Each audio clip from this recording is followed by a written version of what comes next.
Hello दोस्तों, आज की इस वीडियो में हम सॉल्व करेंगे बैकशीट 2020-21 विषय विज्ञान हिंदी माध्यम माह मार्च कक्षा 8।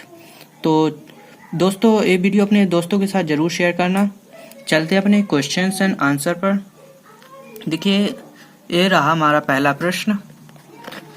एक औजार बनाते समय कोई लोहार लोहे के गर्म टुकड़े को हथौड़े से बार बार पीटता है। इस प्रकार लोहार लोहे के टुकड़े को शीट में परिवर्तित कर देता है, तो बताइए लोहे के टुकड़े का चपटी शीट में परिवर्तन हो जाना धातुओं के किस गुण को दर्शाता है। तो इसका उत्तर अपन लिखेंगे आघात वर्धनेता। ठीक है, चलते हैं अपने नेक्स्ट क्वेश्चन पर।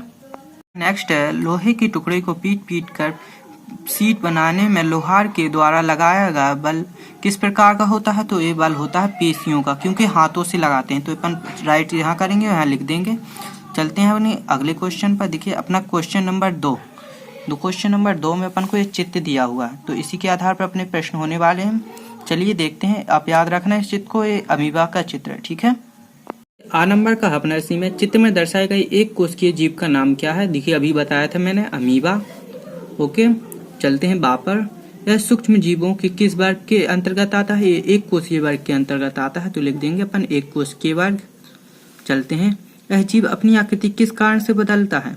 तो इसका उत्तर लिखेंगे अमीबा अपनी आकृति भोजन एवं चलन के लिए बदलता है। इस जीव के द्वारा होने वाले रोगों के नाम लिखिए। तो इसके द्वारा होता है अमीबियासिस।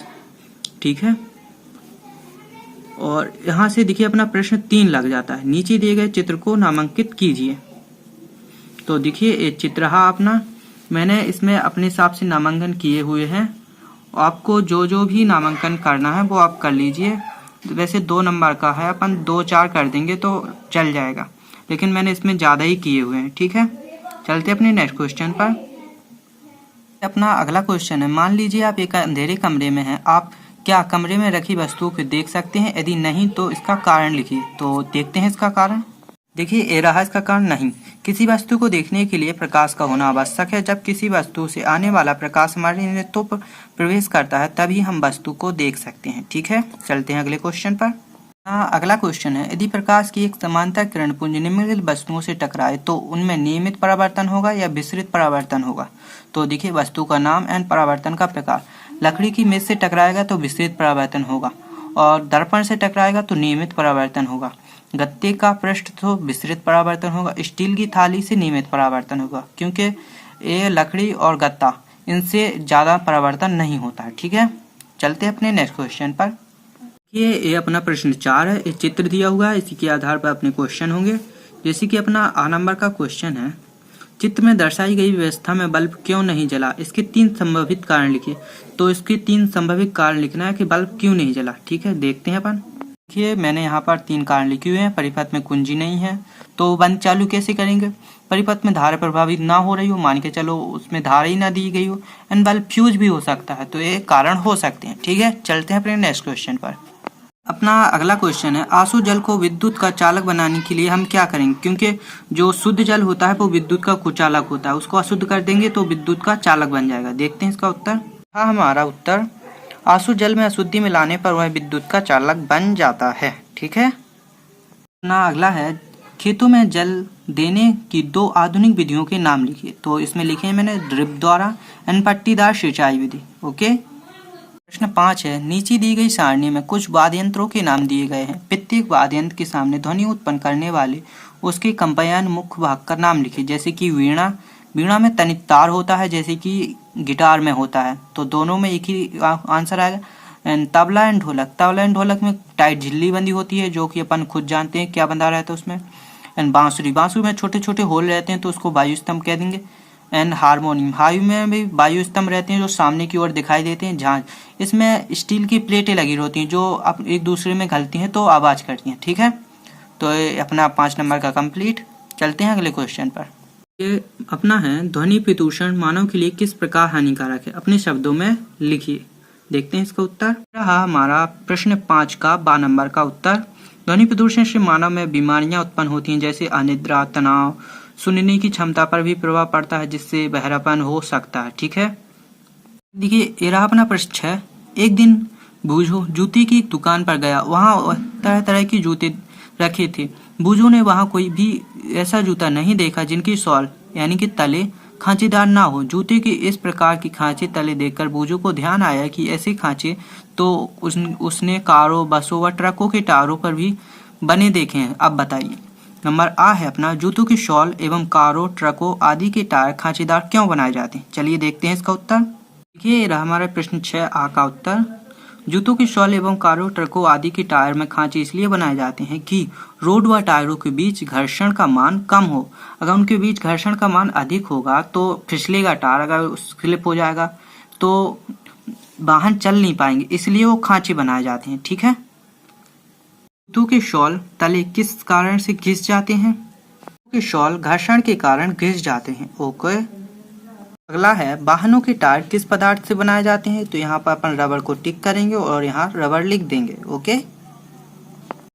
देखिए ये रहा अपना प्रोजेक्ट का प्रश्न 7।